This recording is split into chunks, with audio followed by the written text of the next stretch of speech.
Hello students, I am Pradeep Singh Dayal. On behalf of Suraj Education Group, I want to tell you about the topic application of sets. In this topic, in previous videos, we have learnt about the sets, operation on sets. In this video, we have learned about application of sets. In application of sets, there are some unique formulas. These formulas are given as n of A union B means number of elements present in A union B set is equal to n of A number of elements present in set A plus n of B number of elements present in set B minus n of A intersection B. That means number of elements who is common to both A and B. अब यहाँ पर आपके पास क्या होता है, if n of A intersection B, that means if A and B are disjoint set, that means A intersection B is equal to phi, then this formula is equal to n of A union B is equal to n of A plus n of B. यहाँ आपके पास A and B दोनों sets आपके disjoint set बन जाते हैं. If two sets are disjoint, then intersection must be equal to आपके पास phi.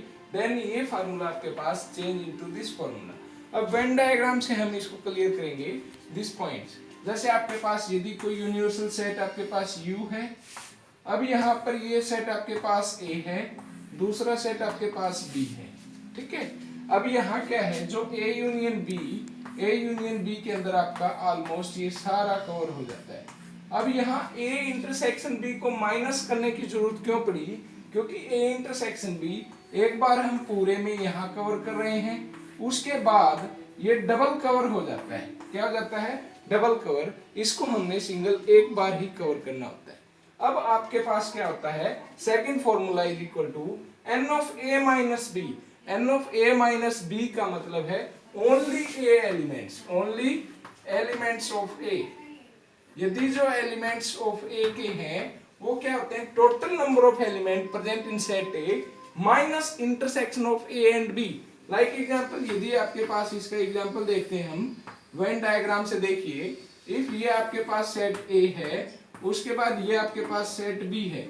अब A minus B का जो रीजन रहता है, टोटल आपके पास A है, उसके बाद जो ये रीजन आपका बच गया इधर, क्योंकि यहाँ हमने क्या किया, टोटल A का जो रीजन था उसमें से जो इंटरसेक्शन है आपके पास उसको हमने क्या कर दिया, यहाँ पे माइनस कर दिया है.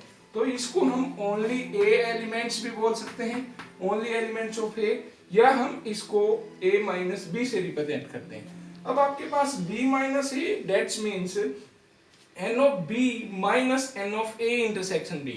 If we subtract the elements of intersection of A and B from the set B, then it is represented as B minus A.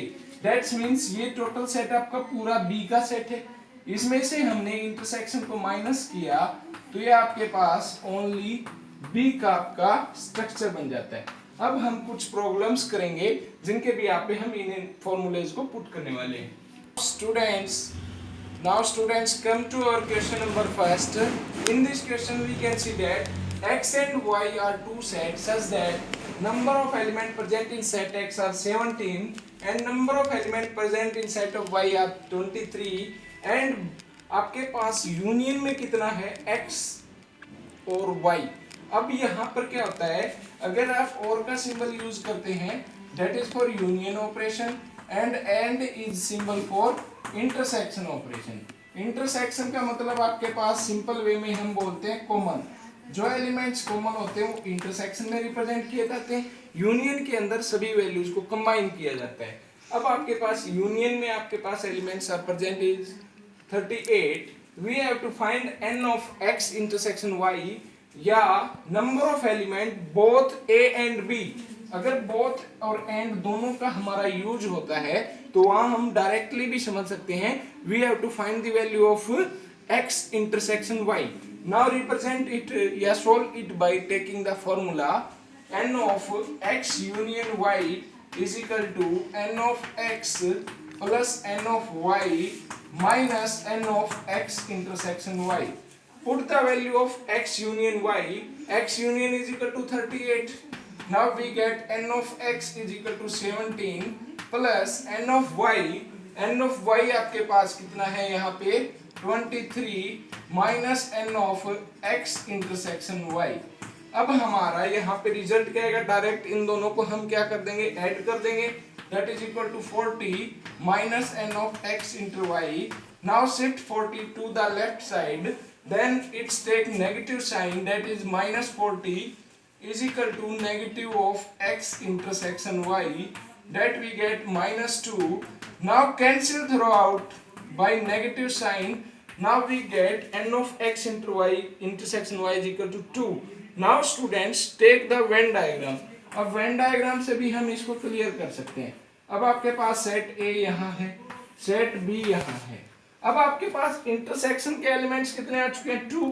जो आपका इंटरसेक्शन रीजन है, इस इंटरसेक्शन में सिर्फ और सिर्फ आपके पास, यदि मैं इसको x ही बोलता हूं अगेन y, तो आपके पास x intersection y is equal to 2।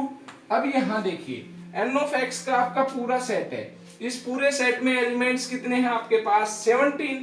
तो जो 2 तो यहां आ ही चुके हैं, तो बाकी आपके पास 17 minus 2 that is equal to 15 are present in only x।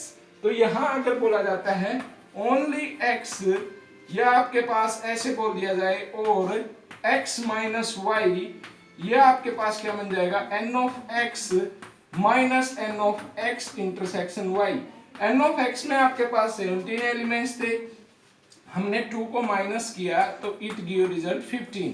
अब now come to the y portion also. In y component we have 23 elements, 2 elements are common, then we get only elements present in y set is equal to 23 minus 2 is equal to 21। यदि हमें बोला जाता है only elements of y या only y या y minus x is equal to n of y minus n of x intersection y। अब y के अंदर हमारे 23 elements are present, minus 2 is equal to 21. So in this basic question we have learnt about how we can find the intersection of two elements या two sets. Now we can find also only number of element present in set x या only number of element present in set y. That is our basic question. Now come to the second question also. अब आपके पास क्या है, जो questions very putting questions हैं वो अब 3 सेट्स में डिवाइड हो जाएंगे। अब if we have A B C are 3 sets, then we can say that set A, set B and set C. अब आपके पास तीनों सेट्स हैं आपके पास, तो ए बी सी का आपके पास union is equal to n of A plus n of B plus n of C minus A intersection B minus B intersection C minus A intersection C plus A intersection B intersection C.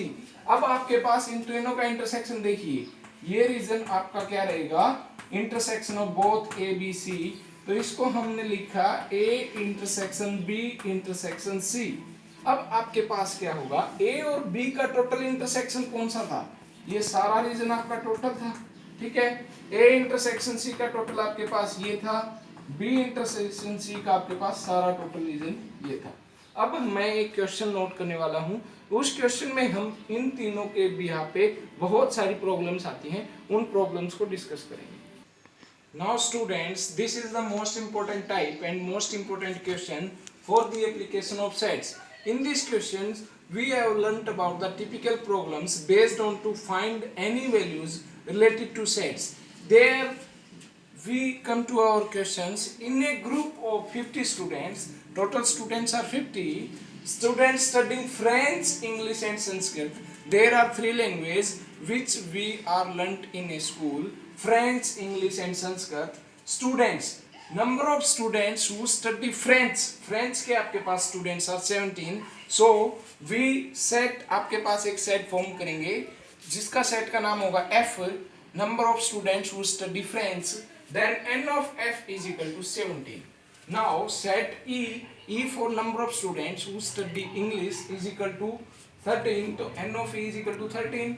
Number of students who study Sanskrit, n of S, we have students are 15. Now French and that mean intersection, that's French and English is equal to 9 students. English and Sanskrit, E intersection S is equal to 4.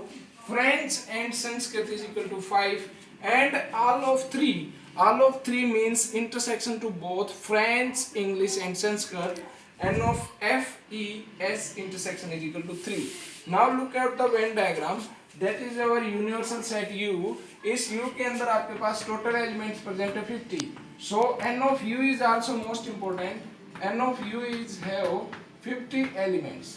अब सबसे पहले हमें यहाँ typical problems में है, कुछ आपसे question पूछा गया है. ओनली फ्रेंच पढ़ने वाले कितने बच्चे हैं? French English study but not Sanskrit, and also none of 3 language. Number of students who does not know any language. अब we came to our concept. We know that French, English and Sanskrit have 3 student. This is the common region. तो number of present are 3 elements. कितने हैं आपके पास? 3. अब यहाँ क्या होगा? French का आपका सेट F, इंग्लिश का सेट आपका E, संस्कृत का सेट आपका S. अब आपके पास F इंटरसेक्शन E को देखिए. F इंटरसेक्शन में आपके पास कितने हैं? 9 एलिमेंट्स हैं. अब 3 तो elements we have count them, तो रिमेनिंग आर कितने? 6 एलिमेंट्स ना. 6 प्लस 3 ही टोटल आपका 9 होता है. तो 6 एलिमेंट्स आपके पास किसके बच गए? फ्रेंच और इंग्लिश. सिर्फ फ्रेंच और इंग्लिश बट नॉट संस्कृत, क्योंकि 3 is common to also Sanskrit also. अब आपके पास क्या आएगा? फ्रेंच और संस्कृत. फ्रेंच एंड संस्कृत आपके पास कितने हैं? 5 elements. 3 elements are present there, remaining 2 elements are present in the region. अब आपके पास क्या आएगा? Sanskrit and English. We have Sanskrit and English, Sanskrit and English 4 आपके पास नंबर ऑफ स्टूडेंट्स. अब 3 यहाँ पे हैं, तो रिमेनिंग आपके पास 1 element is present in the region. अब we know that total number of French students are N of F आपके पास कितने हैं? 17. अब टोटल एलिमेंट हो कितने गए हैं? 6 प्लस 3 9, 9 प्लस 2 11. Remaining 6 elements are present in the region. अब आपके पास N of E. अब इंग्लिश के students we have N of E is equal to 13. Count them. 6 plus 3 9, 9 plus 1 10. Remaining 3 elements are present in the set. अब आपके पास N of S देखिए. Number of students who study Sanskrit language is equal to 15.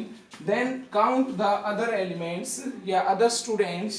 2 plus 3 5, 5 plus 1 6. अब remaining आपके पास 9 students are present in the set. अब we have to count only French. Only French का आपके पास क्या रहेगा? जो 6 बच्चे हैं, देखिए इधर वाला जो रीजन है दैट इज ओनली फ्रेंच. यहाँ no sharing with common of any other set, कोई कॉमन नहीं है. तो बोलेंगे only French students are 6. Only French students are 6. अब आपसे पूछा गया है French English but not Sanskrit. अब फ्रेंच और इंग्लिश का सेट देखिए. फ्रेंच इंग्लिश का सेट आपके पास आ चुका है. अब कॉमन है आपके पास फ्रेंच इंग्लिश में 9 एलिमेंट्स. कितने? 9 students are common to both. अब आपके पास संस्कृत बिल्कुल नहीं होनी चाहिए. अब संस्कृत के तो 3 बच्चे अलग से आपके पास काउंट हो चुके हैं. तो हम क्या बोलेंगे? French English but not Sanskrit. अब total elements common to both are 9, but we have share 3 students who study Sanskrit also. Then हम इनको माइनस करेंगे. 9 minus 3 is equal to 6. तो 6 एलिमेंट्स आर, यानी कि 6 students are who study French and English but not Sanskrit. अब आपके पास है none of 3. None of 3 में आपके पास क्या आएगा? N of A intersection, A union B union C complement. That is equal to N of U minus N of A union B union C. अब आपके पास N of U means total students are 50. अब N of U को हमने क्या किया? Formulas में आपके पास तीनों को पुट किया, तो वी गेट रिजल्ट आपके पास 30. हमें रिजल्ट आपके पास क्या मिलेगा? 30 मिलने वाला है. वो आपको फाइंड करना है सिंपल फॉर्मूले में पुट करके. अब क्या आएगा? 50 minus 30 is equal to 20.